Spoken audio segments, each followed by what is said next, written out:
All right, let's just jump right into this because it's a wild one. For decades, the whole idea of a black hole bomb sounded like pure science fiction, right?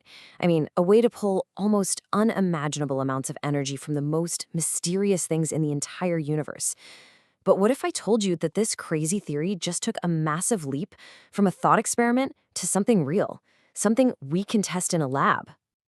I mean, this is the big one, isn't it?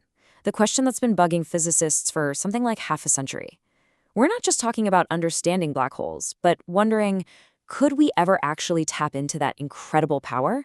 It sounds impossible. How in the world do you get anything out of an object that's famous for swallowing everything, even light itself? Well, the idea for how it might work goes all the way back to the 1970s. You've got these brilliant minds, people like Roger Penrose and Yakov Zeldovich, and they figured that a spinning black hole isn't just some passive cosmic drain. No, it's an active engine. And that bomb part, it's not a literal explosion. It's this mind-blowing release of energy that builds up when the black hole shares its own spin power with whatever's around it. And it all hinges on one very, very strange cosmic effect. And here it is. It's called frame dragging. You gotta love that name. This is the secret sauce behind the entire theory. A spinning black hole is so incredibly massive that it doesn't just sit in spacetime, it literally grabs spacetime and twists it around like a whirlpool. So anything that gets close enough gets caught in this cosmic vortex, spun around, and it picks up a ton of energy in the process. Okay, to really get a picture of this in your head, imagine a bowling ball spinning inside a giant vat of super thick honey. You can just see it, right? The spin of the ball would start dragging the honey around it into a swirl. That's pretty much what a spinning black hole is doing. Not to honey, obviously, but to the actual fabric of reality itself. It's wild. So, for 50 years, this amazing theory was, well, it was stuck. It's a beautiful idea on paper, but it had this huge, seemingly impossible problem. I mean, you can't just fly a ship up to a black hole and check your work. They're invisible, they're ridiculously far away, and they are the most extreme places in the universe.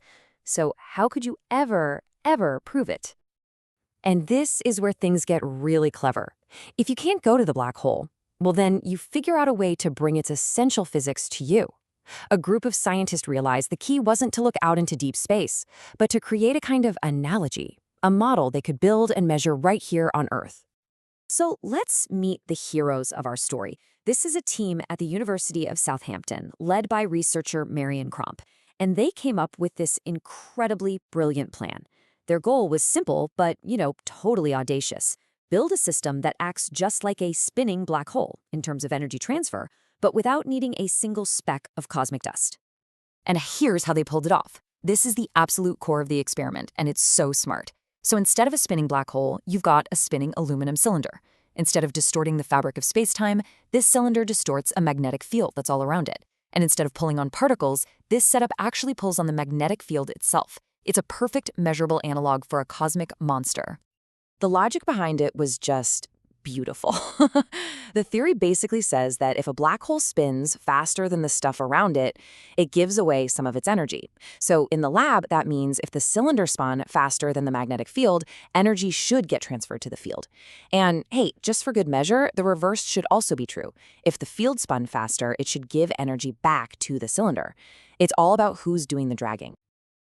This was the moment of truth. After 5 decades of this being purely a theory on a blackboard, would this elegant little tabletop experiment finally give us the proof we needed? Could a spinning piece of aluminum in a lab in the UK really tell us something fundamental about the most powerful objects in the entire cosmos? And the answer was a huge, resounding yes. The results were crystal clear. When the cylinder, our little lab-sized black hole, spun faster than the magnetic field, the energy in that field actually measurably went up. It worked. They did it. The experiment perfectly mimicked the energy extraction that the black hole bomb theory predicted all those years ago. I mean, just stop and think about that for a second.